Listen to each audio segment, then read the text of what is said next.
Bismillahirrahmanirrahim. Assalamualaikum warahmatullahi wabarakatuh.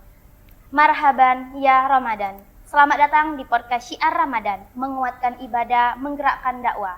Saya Yeyen Novrianti, moderator podcast kali ini, senang bisa menemani pemirsa dimanapun berada.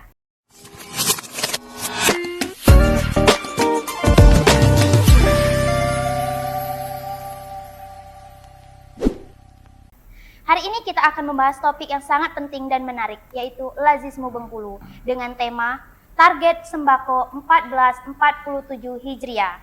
Bersama kita sudah hadir narasumber yang sangat menginspirasi, yaitu Ketua Lazismu Wilayah Bengkulu, Bapak Al-Jihad SH.MHI. Terima kasih sudah bergabung bersama kami di podcast kali ini. Baik Bapak, Assalamualaikum warahmatullahi wabarakatuh. Waalaikumsalam warahmatullahi wabarakatuh. Baik, bagaimana Bapak kabarnya pada hari ini? Alhamdulillah sehat, Bu Yayan sehat. Alhamdulillah. Baik, Bapak silakan Bapak sekilas menyampaikan profil Bapak. Baik, Assalamualaikum warahmatullahi wabarakatuh. Waalaikumsalam. Alhamdulillah wa syukurillah wa la hawla wa la quwwata illa billah. Ma'ba'du, bersyukur kita dan selalu berdoa kepada Allah Subhanahu wa taala semoga setiap langkah kaki kita, ayunan tangan kita, hembusan nafas sekaligus detak jantung dan denyut nadi kita pada setiap harinya akan Allah hitung sebagai ibadah sekaligus sebagai shadaqatun jaratun buat kita, sebagai sedekah jariah buat kita di kemudian hari. Allahumma shalli ala Muhammad wa ala Muhammad. Betul Bu Yayan, nama kita Al-Jihad, nama pendeknya Al-Jihad, nama panjangnya Al-Jihad juga. Sehari-hari juga selain bekerja di beberapa tempat, juga dosen, juga sebagai penyuluh agama di Kementerian Agama.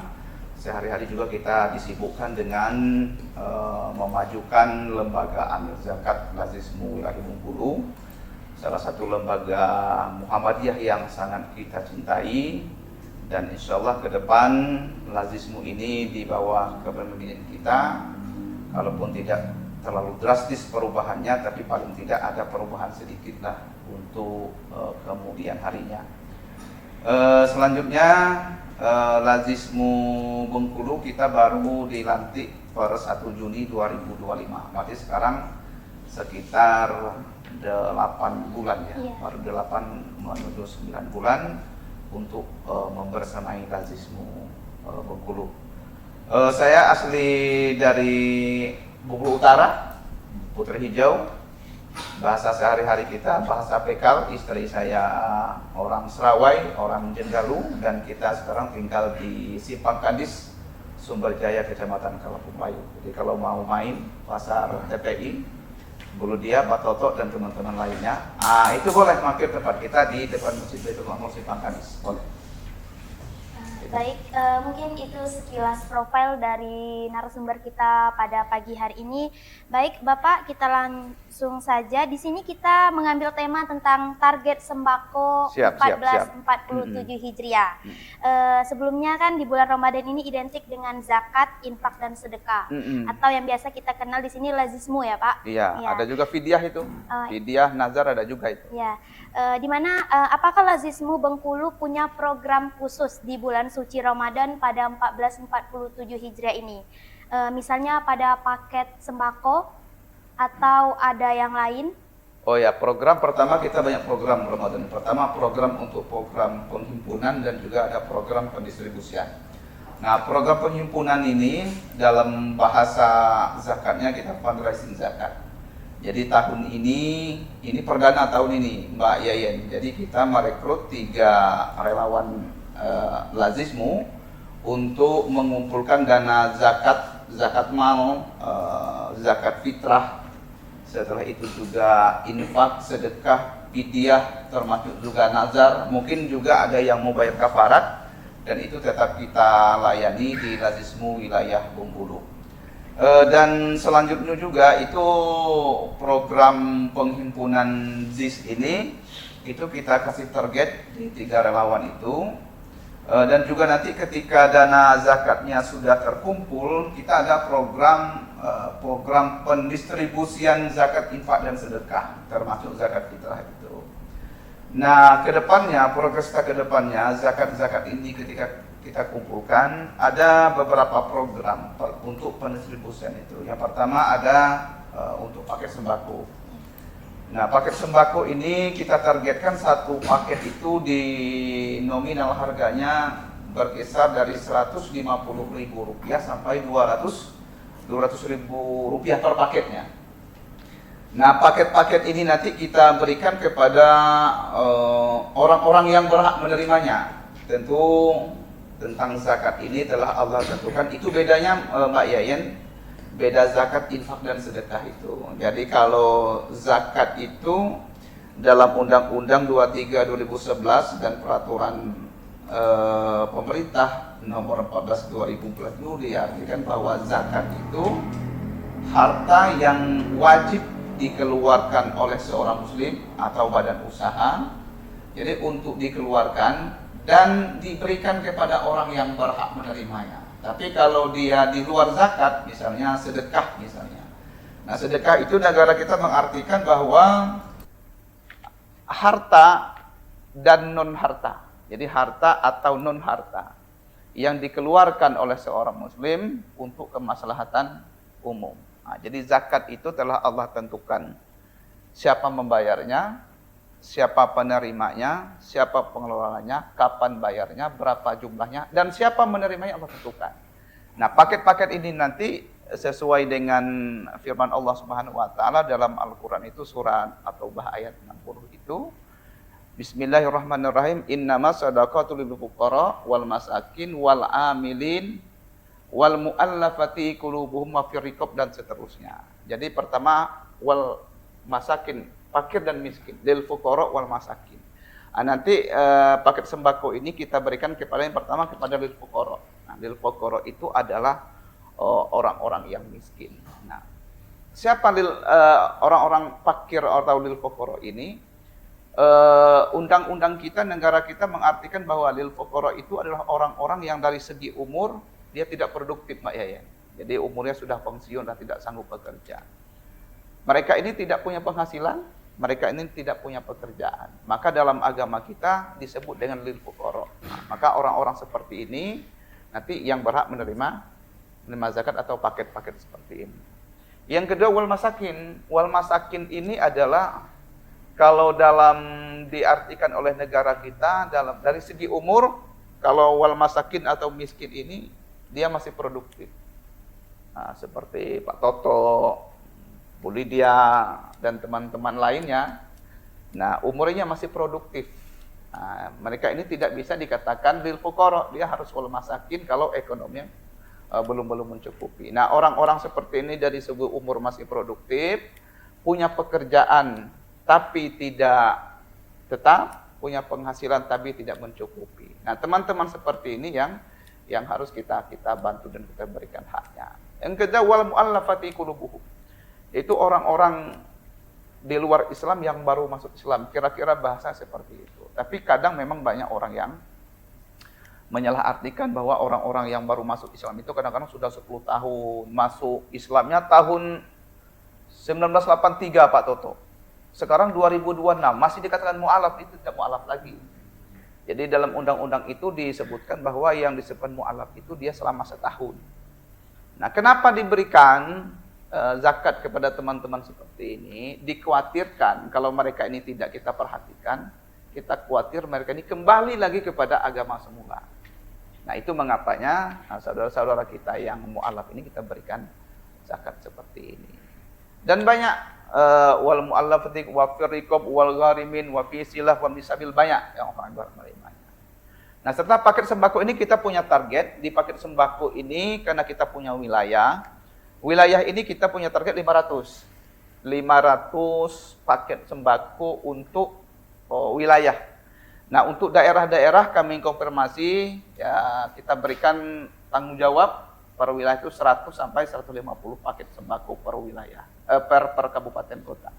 Karena kita punya lazismu daerah, kita punya KLKL atau kantor layanan lazismu seperti di UMB, di sekolah-sekolah, termasuk di lembaga-lembaga lainnya. Nah, maka dari itu kita punya target seperti itu. Nanti pendistribusiannya kita minta informasi-informasi dan masukan-masukan, termasuk mungkin barangkali rekomendasi dari para muzaki. Gitu Mbak Yayan. Baik, selanjutnya tadi kan sudah disampaikan ada target-target baik dari wilayah ataupun dari daerah sendiri. Nah, di sini kan pasti dalam target itu kita ada strategi. Jadi bagaimana strategi Lazismu dalam meningkatkan penghimpunan dana untuk paket sembako di bulan suci Ramadan ini dengan target yang telah ditentukan tadi? Ya baik, Mbak Yayan, tadi sudah kita sampaikan bahwa salah satu strategi kita untuk mengumpulkan dana-dana paket sembako itu, jadi ada beberapa strategi penghimpunan untuk mencapai target itu. Yang pertama kita tetap sosialisasi melalui media sosial kita, baik itu bisa pakai WA, grup, Facebook, IG, dan media-media lainnya. Jadi kita lewat ini yang pertama. Yang kedua kita lewat relawan Lazismu yang kami sampaikan tadi ada 3 orang ini. Jadi relawan-relawan inilah nanti itu membuat flyer semacam spanduk mini. Jadi nanti ini di-share, dibagikan kepada calon-calon muzaki kita, calon-calon munfik dan calon-calon mutasodik kita untuk memberikan infak sedekah terbaiknya kepada Lazismu. Nanti mereka ini bukan hanya mereka ini mentransfer calon-calon muzaki kita ini, jadi kita arahkan nanti transfer lewat rekening kita di BSI yang punya Lazismu. Tapi kalau saudara-saudara kita ini, teman-teman kita ini mau berdonasi melewati rekening mungkin terbatas dengan fasilitas, mungkin handphonenya mungkin tidak memadai, atau tidak ada waktu datang ke bank untuk mentransfer dananya, maka kita ada layanan penjemputan Pak Yaya. Nanti dana-dana ZIS ini, termasuk donasi-donasi terkait sembako ini, nanti kita jemput melalui relawan yang 3 orang tadi. Jadi ditelepon, jemput, di mana orang minta jemput, kita jemput. Selagi itu masih terjangkau sama kita. Tapi kalau kira-kira minta jemput di Pulau Engganos itu itu tidak bisa kita jemput karena terlalu jauh, tidak sesuai. Apalagi nanti infaknya mungkin 1 juta, kita berangkat sana sudah 5 juta. Mungkin kita arahkan untuk mentransfer saja. Gitu. Baik, Bapak. Selanjutnya di sini kan tadi sudah dijelaskan mulai dari target atau strategi. Di sini apakah ada program khusus yang akan dijalankan untuk meningkatkan distribusi paket sembako kepada masyarakat di bulan suci Ramadan ini? Kalau strategi ya, apa ini? Program khusus Pertama, program khusus untuk mencapai target tadi kami sampaikan, kita merekrut relawan. Setelah itu untuk pendistribusiannya, pertama kami minta informasi. Nah, informasi database-nya dari teman-teman untuk orang-orang yang akan kita bantu itu, dan setelah itu nanti kita datang ke tempat orang yang akan kita bantu itu, apakah layak kita bantu atau tidak. Nah, jangan-jangan database atau informasi-informasi atau rekomendasi dari teman-teman itu, dari calon muzaki, calon munfik dan calon-calon mutasodik itu menyampaikan data kepada kita itu tidak sesuai dengan syariat, Pak Yayan. Nah, kalau ada indikasi orang-orang yang kita berikan itu dari baik dana zakat infak sedekah maupun dari paket-paket sembako itu yang memang tidak layak dan tidak sesuai dengan syariat, maka mohon maaf kita coret dan tidak kita bantu dan kita berikan kepada orang-orang yang memang berhak menerima. Gitu. Baik, selanjutnya Bapak tadi kan sudah disampaikan mengenai program ya. Di sini kan juga ada bagaimana Lazismu itu memastikan betul bahwa paket sembako tersebut sampai kepada yang benar-benar membutuhkan. Ya, jadi ini yang menarik Mbak Yayan. Memang hari ini kadang terbalik. Mungkin di antara kita para pemeriksa, para pendengar, setiap hari 5 waktu setiap sholat, bahkan 2 tahajud kita berdoa sama Allah. Berdoanya apa? Minta lepas dari masalah, lepas dari kemiskinan, diangkat derajatnya, minta kaya. Doanya terus seperti itu. Tapi satu ketika ada orang membagi sembako untuk warga-warga miskin, dia mau. Nah, ini kontraproduktif, doa dengan perbuatan. Nah, untuk mengaksesi seperti itu, nanti kami harus hati-hati betul. Jadi kehati-hatian itu dengan cara kita minta informasi dari teman-teman lapangan, sekaligus kita survei ke lapangan bahwa apakah orang yang layak dibantu, layak menerima paket ini atau tidak, apakah orang berhak menerima zakat infaknya atau tidak. Dan itu kehati-hatian kami sangat hati-hati, dan ada tim khusus kami untuk mendata, mendikte bahwa orang ini berhak atau tidak. Begitu Mbak Yayan. Baik, selanjutnya Bapak, bagaimana Lazismu ini mengajak masyarakat untuk berpartisipasi dalam program paket sembako ini pada bulan Ramadan? Ya, ini yang menarik. Jadi pertama, kita mengajak warga perserikatan dulu lah, warga kita Muhammadiyah, untuk sama-sama berdonasi untuk tentang paket sembako ini. Jadi kalau tidak dari internal kita Muhammadiyah yang memulainya untuk mendonasi untuk paket-paket ini, lah siapa lagi? Maka pertama awal-awalnya adalah dari internal kita. Mungkin dari Lazismu sendiri, dari PWM, dari simpatisan Muhammadiyah, termasuk juga dari PWM, PDM, dan PWA yang ada di Bengkulu. Jadi kita mengajak teman-teman untuk sama-sama berdonasi terkait masalah paket sembako ini. Itu Mbak Yayi. Baik, untuk yang terakhir mungkin di sini Bapak bisa dijelaskan secara rinci atau ini strategi apa yang akan dilakukan Lazismu untuk memanfaatkan momentum bulan suci Ramadan untuk meningkatkan kesadaran masyarakat tentang pentingnya berzis dan berbagi. Ya, baik. Ini yang betul-betul menarik Mbak Yayi. Pertama, kita menyampaikan edukasi tentang kewajiban kesadaran kita umat Islam untuk membayar zakat. Nah, zakat infak sedekah ini bukan hanya sekedar kewajiban ya, tapi zakat infak sedekah ini sebagai bentuk kita selaku umat manusia, sebagai bentuk kewajiban sekaligus rasa syukur kita atas nikmat yang Allah berikan kepada kita. Nah, karena zakat ini, berbicara masalah zakat infak dan sedekah ini, memang harus orang-orang yang memang bukan hanya sekedar paham, tapi kesadaran mereka bahwa harta yang mereka miliki itu disadari, harus sadar bahwa bukan harta kita. Nah, saya ingin menganalogikan seperti ini Mbak Yayan, masalah zakat ini, supaya ini bisa menjadi bahan referensi kita, kesadaran kita untuk berzakat di kemudian hari, terutama untuk Ramadan ini. Saya ingin menganalogikan seperti ini. Contohnya kita yang ada di ruangan ini, Mbak Yayan mungkin barangkali besok pagi itu berangkat ke pasar Panorama dekat ini. Bawalah uang kita, jangan uang orang. Uang kita Rp5.000. Dengan uang Rp5.000 itu, belilah ayam. Yang ada ibu-ibu yang jual ayam yang warna-warni itu, harganya itu Rp5.000. Nah, jangan beli satu, beli dua, beli tiga, atau beli empat. Itu sekitar Rp20.000. Ke pasar, pakai uang kita, tenaga kita, beli ayam di pasar yang harga 5 ribuan yang berwarna-warni itu, yang diacat sama penjualnya itu, lalu bawa ke rumah. Jangan bawa ke rumah orang, bawa ke rumah kita.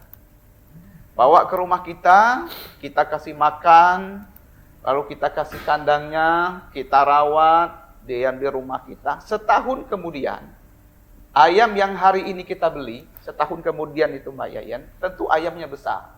Asalkan jangan mati. Udah besar, ya tentu kalau sudah besar, kita potong. Motongnya di rumah kita, pakai pisau kita, motongnya kita sendiri. Bagi ibu-ibu yang punya suami, mungkin suaminya yang motong, suami sendiri, jangan suami orang. Bahaya kalau suami orang. Lalu dimasak di rumah kita, di dapur kita, istri kita. Nah, karena masaknya suami kita, yang motongnya, ya masak juga harus istri kita, jangan suruh istri orang. Nah, maka dari itu seorang istri yang baik, cara memasak gulai ayam yang kita beli setahun yang lalu, yang motongnya suami kita di rumah kita pakai pisau kita dan dikuali di dapur kita. Seorang istri yang baik dan benar itu adalah ayamnya harus dibersihkan dulu ya. Itu Mbak Yayan. Jadi ayamnya kita dipotong suami kita oleh keluarga kita. Ayamnya dibersihkan dulu, bulunya dibuang. Setelah itu kotoran tainya dibuang. Kukunya dibuang, paruhnya itu tempat cotok-cotok makanan itu, dan harus dibuang juga. Terus mentang-mentang ayam kita belinya pakai duit kita, belinya tenaga kita, tinggal di rumah kita, meliharanya kita, kandangnya kandang kita, murusnya termasuk motongnya kita juga, terus semua ayam kita makan. Nggak boleh dong. Karena kenapa bulu ayam dibuang? Kenapa kotoran ayam dibuang? Kenapa ceker ayam itu dibuang? Karena haram, najis. Jadi dalam Islam itu, walaupun dia ayam kita, bulunya tetap haram, nggak boleh dimakan. Kotorannya haram, najis, tidak boleh dimakan. Ceker kuku-kukunya dibuang, nggak boleh dimakan. Kenapa? Haram dan najis. Tapi dia itu haram bagi kita, najis bagi kita, tapi dia itu menjadi halal bagi makhluk lain. Itu Mbak Yaya. Jadi ayam itu, walaupun ayam kita, semua punya kita, jadi halal, haram bagi kita yang haram, yang haram itu. Jadi dia menjadi halal bagi makhluk lain. Untuk siapa? Kalau bulunya kita buang, dia haram bagi kita, jadi dia akan halal menjadi untuk semut merah. Jadi rezeki semut merah tuh. Terus kotorannya, taiknya kita buang, haram bagi kita, najis bagi kita, tapi halal bagi semut. Semut merah, cacing, cekernya atau kakinya kita buang, haram bagi kita, tapi halal bagi kucing. Itu rezekinya kucing. Tapi jangan mentang-mentang itu ayam-ayam kita, motong tempat kita, terus semuanya kita makan. Maka analoginya adalah memang itu harta-harta kita, penghasilan kita, punya usaha-usaha kita, ruko-ruko kita. Mungkin juga sebagai pegawai negeri, mungkin pegawainya nip kita, tesnya mungkin pakai otak kita, semuanya pakai otak kita. Tapi ingat kata Allah, walaupun itu kalian mencari semua rezeki itu, tapi ada hak orang lain yang ditentukan oleh Allah dalam surat At-Taubah ayat 60 itu, yaitu orang-orang yang berhak menerima zakat itu. Maka jangan sampai menyangka, jangan sampai kita berprasangka bahwa harta yang Allah berikan sama itu mutlak punya kita, tidak. Jadi ada hak orang lain. Itu yang pertama. Yang kedua, ingin saya menyampaikan bahwa membayar zakat, infak, sedekah itu jauh lebih baik sekaligus jauh lebih afdol kepada lembaga daripada kita bayar langsung. Jadi saya tidak melarang, bahkan saya tidak mengharamkan bayar zakat itu langsung kepada orangnya, tidak.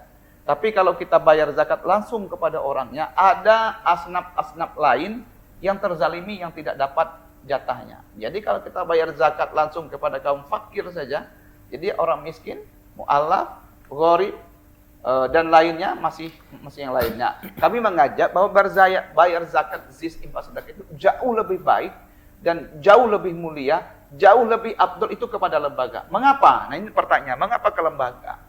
Pertama, penyalurannya tepat. Penyalurannya tepat, asnafnya lengkap, cukup, dan adil.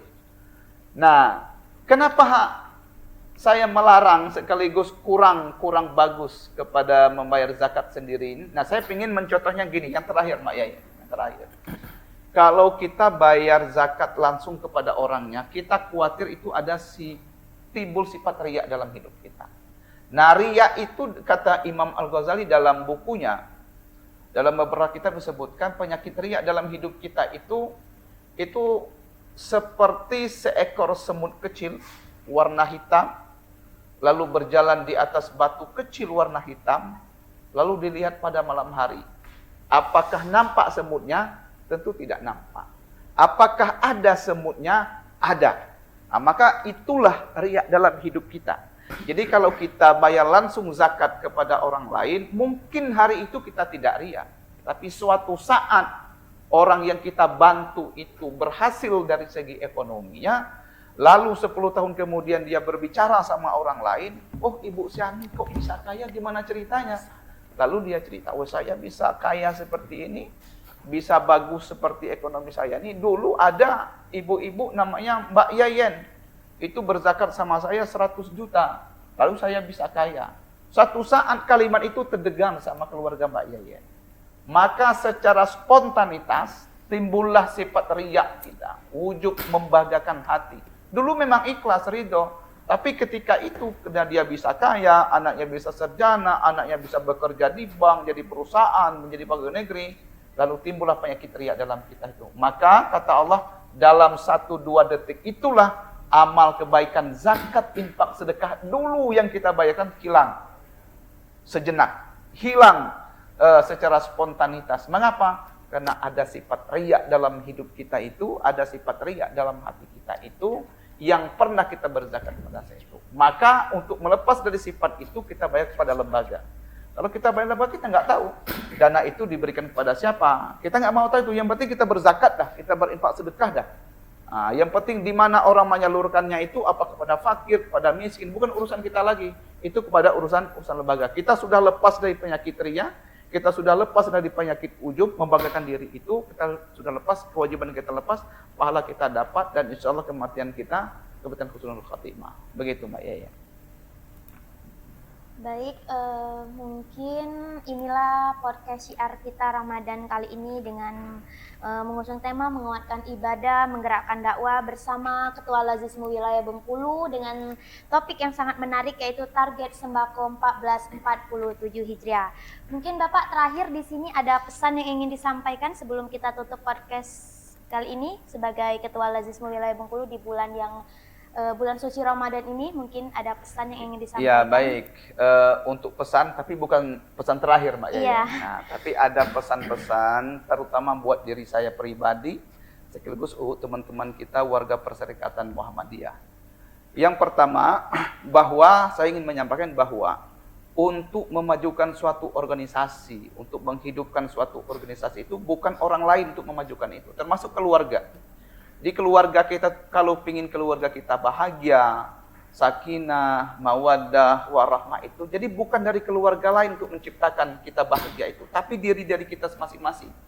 Mau bahagia ya kita menciptakan, mau senang ya kita menciptakan. Bahkan Allah sebutkan, Allah itu tidak akan merubah nasib suatu kaum.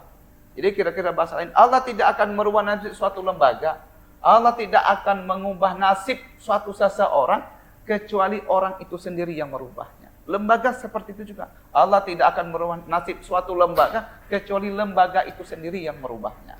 Maka dari itu, untuk memajukan, untuk menghidupkan kembali lembaga kita, itu ya kita sendiri, warga perserikatan kita. Jadi kalau kita warga Muhammadiyah, kita warga perserikatan sudah berprasangka buruk terhadap lembaga kita sendiri, maka dia tidak akan maju. Maka dari internal kita masing-masing, mari kita sama-sama berprasangka baik, mari sama-sama kita memajukan lembaga kita, karena maju tidak majunya baik tidak lembaga itu, ya kita lembaga masing-masing itulah dari internal itulah yang akan memajukan itu. Nah mudah-mudahan kita termasuk golongan orang-orang yang ahli sedekah, orang-orang yang ahli zakat, orang-orang yang ahli berinfak. Dan insya Allah kita diwafatkan Allah Subhanahu Wa Taala dalam keadaan iman dan Islam. Demikian, assalamualaikum warahmatullahi wabarakatuh. Baik, terima kasih telah mendengarkan podcast syiar Ramadan kita. Semoga kita bisa mendapatkan manfaat dari episode kali ini. Sampai jumpa di episode berikutnya insya Allah. Saya Yaya Noprianti selaku moderator pada podcast syiar kali ini. Pamit undur diri. Wassalamualaikum warahmatullahi wabarakatuh.